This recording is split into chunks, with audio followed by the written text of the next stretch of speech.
rectangular box made up of two hinged sections that close together. It's often referred to as an attaché case because it was traditionally the type of briefcase used in diplomatic circles by cultural or military attachés.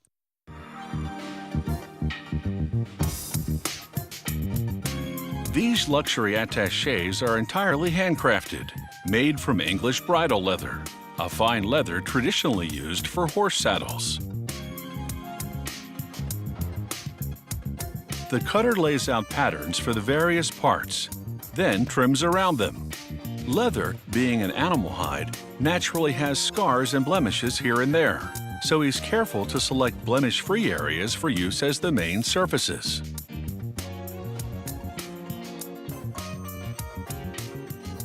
Next, he uses a punch press to cut out what are called foundation boards, which will reinforce the leather. At this point, an expert leather craftsman takes over. He positions each foundation board on the leather. Using a tool called a bone folder, he marks where the leather will fold over each board. Then he coats the boards with leather bonding glue and positions them along the fold lines he marked. With a tool called a sleeker, he pushes out air pockets and excess glue. This ensures a thorough, wrinkle-free bond. Next, with a tool called a stitch marker, he perforates the edges of the leather. This ensures the stitching will be straight and evenly spaced. It also sets the angle of the stitches, essential for both aesthetics and durability. Now he bevels the leather. This leaves what's known as a raw edge, which he then colors and seals with a reddish stain that highlights the tan-colored leather.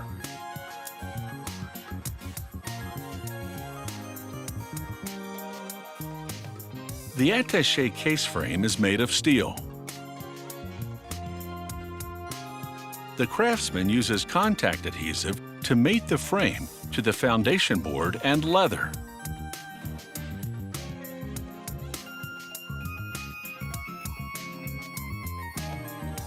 Now he can sew the leather. He inserts an awl in each stitch hole to clear a path through the leather and boards. Then he passes two strong saddle stitching needles in opposite directions, pulling the pure linen threads waxed with tallow. Next, he rivets in place two traditional style locks made of hand-polished brass. Then, he constructs the handle by sewing several layers of leather around a piece of steel. The handle has a raised rib on the top and bottom. These risers, as they're called, make the handle comfortable to hold. He uses the bone folder to fit a piece of finishing leather snugly against the risers. He glues finishing leather around the handle ends,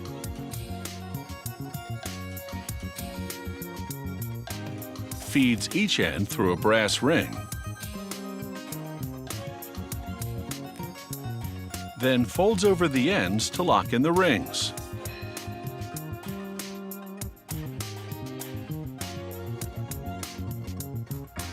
Then he wraps the rest of the leather under and hand stitches all around. The rings attach to brass handle plates, which he secures from the inside with washers and bolts.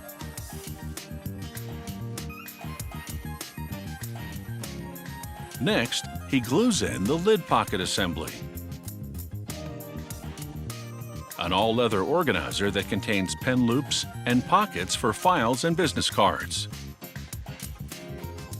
Finally, he lines the bottom section with sheepskin leather that's been coated with a semi-gloss glaze, so it can be wiped clean with a damp cloth. The outer leather is strong and weather-resistant because it's been tanned with natural plant and tree extracts, then conditioned by hand with fish oils and lanolin. Centuries-old techniques they still use to make luxury leather goods today. Fitted for aerial spraying. Farmers use them to seed fields and apply pesticides and fertilizer. The aquaculture industry uses them to feed fish. and emergency crews fly them to spread retardant on forest fires and dispersants on oil spills.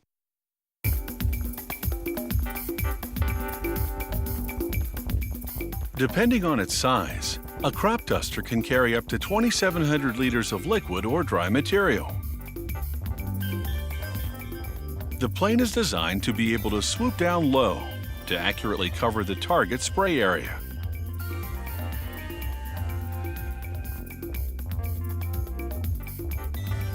At the factory, they manually weld lightweight aircraft-grade steel tubes to construct the frame of the fuselage.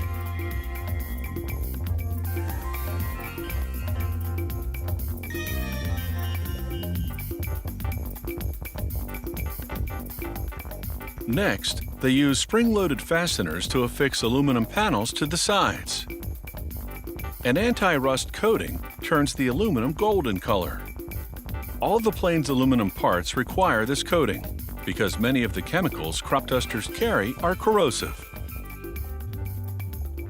The tank that holds those chemicals is called a hopper. The factory molds it out of many layers of fiberglass, which is deliberately transparent. This enables the pilot to see at a glance roughly how much chemical remains. Inside each of the plane's wings is a row of vertical supports called webs. To make each web, they lay a soft aluminum sheet on a mold, place a rubber mat on top, then load the assembly into a press. A built-in water bag distributes the pressure evenly. This helps form the aluminum sheet perfectly. Next, they soak the web for a half hour in molten sodium chloride at more than 900 degrees Fahrenheit. Then they immediately submerge the web in lukewarm water. This triggers a molecular reaction that hardens the aluminum.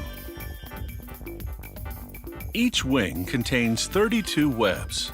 Technicians line them up in an assembly fixture in between the wing's horizontal beams called spars.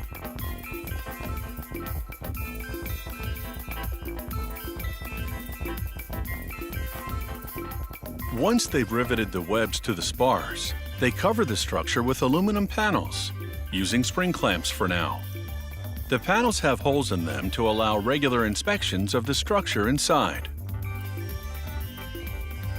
After riveting the panels, technicians screw covers onto the inspection holes.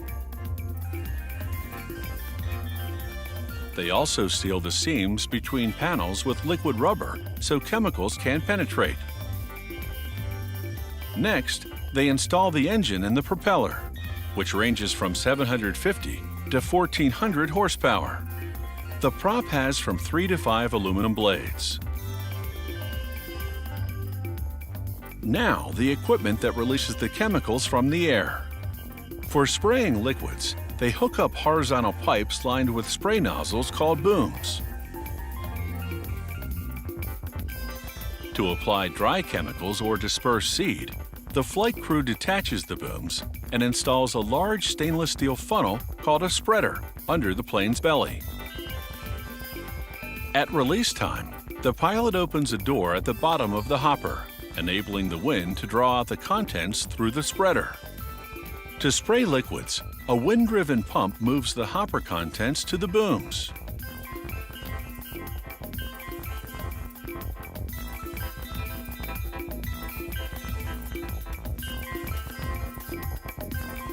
Technicians now assemble and install the instrumentation panel.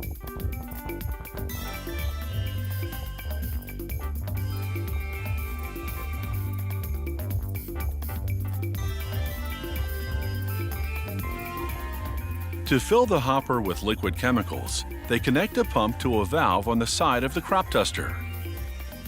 For dry chemicals, they just lift the hopper's lid and fill her up.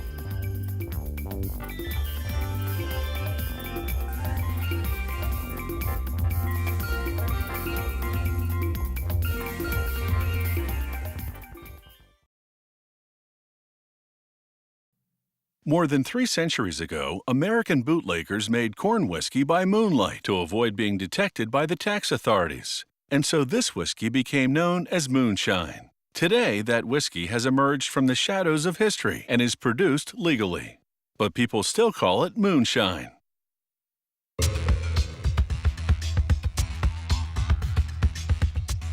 It was the nectar of outlaws. Clear, fresh corn whiskey that's 50% alcohol. And centuries later, it still has a potent appeal. In Virginia, they still make this whiskey the traditional way, allowing corn to germinate in a process called malting. They mix a small amount of the malted kernels with regular corn in a big tank, then funnel the mix into a mill. Inside this mill, automated hammers grind the mix to a cornmeal consistency. This frees some of the starch and exposes it to enzymes from the malted kernels. Those enzymes convert the starch to sugar. They'll use some of this ground corn to make a big batch of yeast. They add it to water in a tank and boil it until it becomes a thick soup. Once it reaches the desired consistency, they allow it to cool to room temperature. They add yeast and blow air into the mix to help the yeast grow, making this one big batch of liquid yeast. In another tank, a ton of corn is being blended with water and boiled. This breaks down more of the starch, converting it to sugar. Once cooled, they pump the mix and the liquefied yeast into the fermentation tank. Over a period of 4 days, the yeast turns the sugar to alcohol. The process also generates carbon dioxide, which is vented into the atmosphere.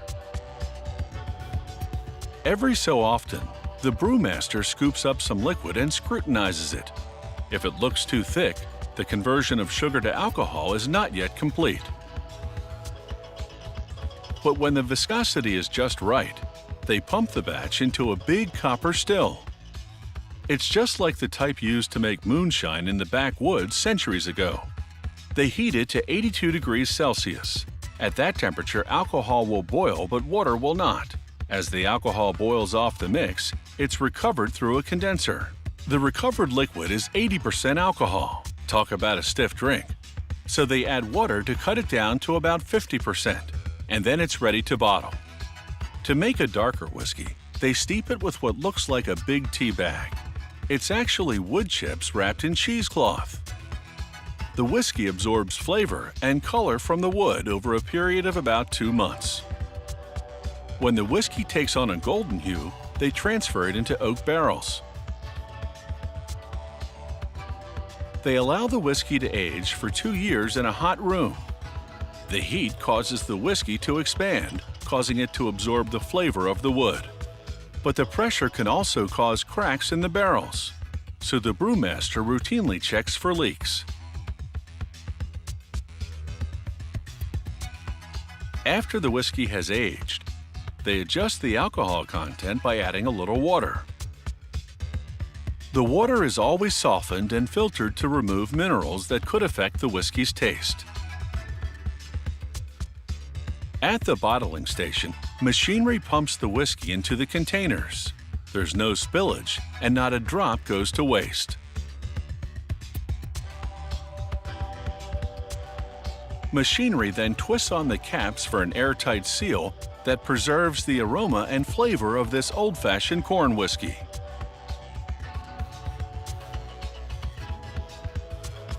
At the next station, robotic arms grab labels, apply glue to them, then press them onto the bottles.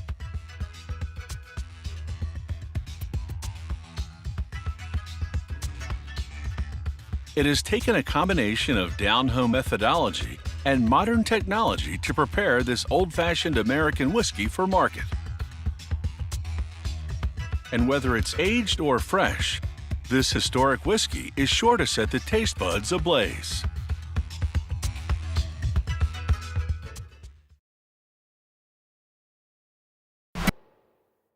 This clutch is not for the family sedan. It's a racing clutch, designed for a car with an 1,800 horsepower engine. Without this kind of heavy-duty clutch, there would be no way to transfer that much power to the wheels, and the race car would be going nowhere fast.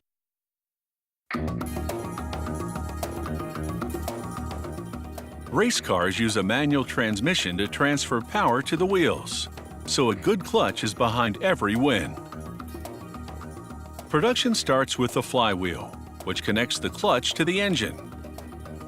Computerized cutting tools shape this aluminum part, then move on to carve the cover plate for the clutch.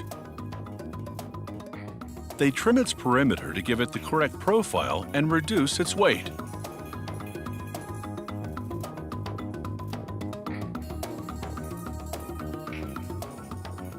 Next, they use a bolt with an industrial diamond tip to level the surface of an iron friction disc. This will allow for better contact with other parts of the clutch. There are typically 2 to 3 of these friction discs in a racing clutch. The clutch discs will ride against this steel insert, which they position on the flywheel. The technician applies locking compound to bolts, then uses them to attach the insert to the flywheel.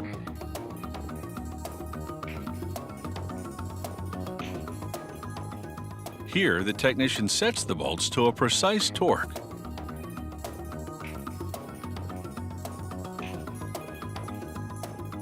Next, he uses this grinder to flatten the surface of the steel insert, again for better contact with the clutch disc.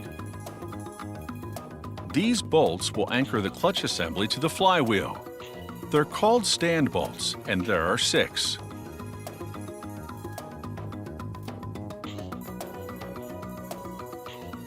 Here, they sculpt titanium cylinders to act as stands for the bolts that were just installed in the flywheel. Titanium is strong and lightweight, which is important because of the huge amount of energy the clutch must transfer.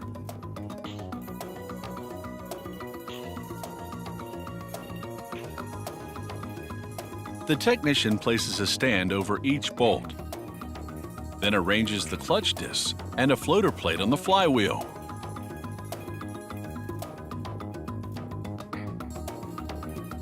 He presets the height of the stands. Then he prepares the pressure plate assembly. He presses aluminum cups into holes in the cover. These cups will hold springs that will be used to change the pressure of the clutch pack. But he holds off on inserting the springs in the cups. First, he installs a series of levers on the cover plate. He slides pivot pins into each lever. These pins will enable the levers to compress and decompress the clutch pack. He applies lubricant to adjuster screws for the clutch springs, then threads each one into an aluminum casing. He inserts an assembly in each cup, followed by a heavy-duty spring. He now installs the pressure ring on the underside of the cover. When the driver releases the clutch pedal, the levers cause the pressure ring to compress the clutch pack. That action transfers power from the engine to the transmission. He now slips the pressure ring assembly over the stand bolts and secures it with nuts. He adjusts each stand with a socket wrench, then checks the height. He measures the tips of the levers to confirm they're even and makes any necessary adjustments.